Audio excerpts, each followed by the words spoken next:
আমাদের যেখানে কবর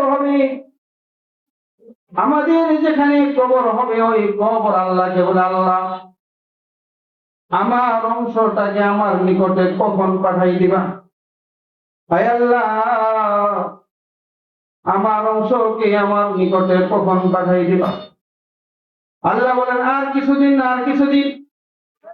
হায় আল্লাহ, আমার অংশটাকে আমার নিকটে পাঠাই দাও। আল্লামা জালালউদ্দিন সুয়ুতী বলেন, কবর প্রতিদিন আল্লাহর কাছে এইভাবে আমাদের জন্য বারবার আল্লাহর কাছে দরখাস্ত করে যে আল্লাহ আমাদের অংশটাকে আমাদের নিকটে কখন পাঠাইবা? এই জন্য আমরা যারা মুমিন হয়ে পৃথিবীর জমিন থেকে চলে যাব, খাঁটি ঈমানদার হয়ে পৃথিবীর জমিন থেকে চলে যাব। যারা মুমিন হবে তাদের কবরের মধ্যে কষ্ট হবে, তবে তাদের কষ্ট না। কেমন কষ্ট হবে? মুমিন ব্যক্তির কবরে কেমন কষ্ট হবে? মুমিন ব্যক্তির কবরে কেমন আযাব হবে?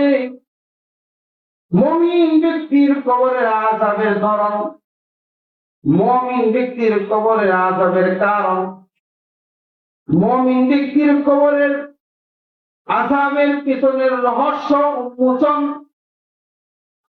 আমরা যারা মুসলমান মুহাম্মদুর রাসূলুল্লাহর সুন্নাত তরিকা অনুযায়ী জীবন যাপন করি, আমরা যদি কবরে চলে যাই, কবর কি বেঈমানের মতো আমাদেরকে কষ্ট দিবে?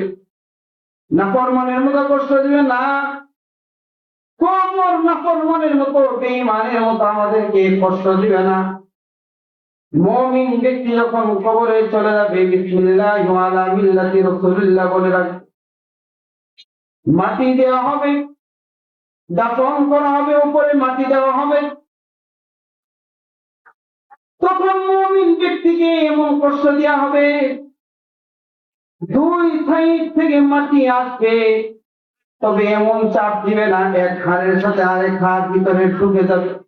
এমন কষ্ট মুমিন ব্যক্তির কবরে দেওয়া হবে না। মুমিন ব্যক্তির কবরের দুই সাইডের মাটি আস্তে আস্তে এসে তার ডান পাশে এবং বাম পাশে লেগে আবার মাটিটা আপন জায়গায় চলে যাবে। এতটুকু কষ্ট কেন দেওয়া হবে?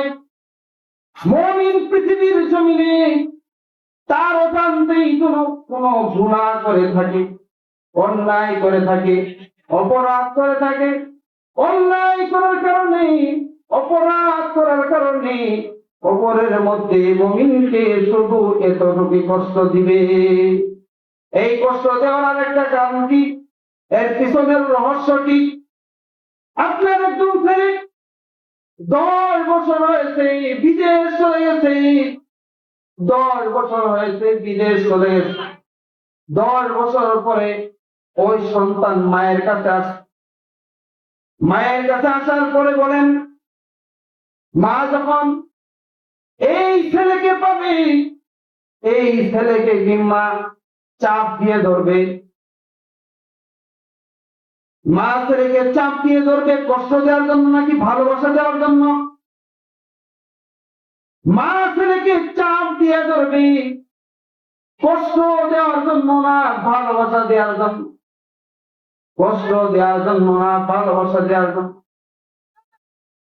আল্লামা জালালউদ্দিন সুয়ুতী রাহমাতুল্লাহি আলাইহি লেখেন, আমাদেরকে ওই জায়গার মাটি দিয়ে আমাদেরকে বানানো হয়েছে, যে জায়গায় আমাদের কবরস্থ হব আমরা,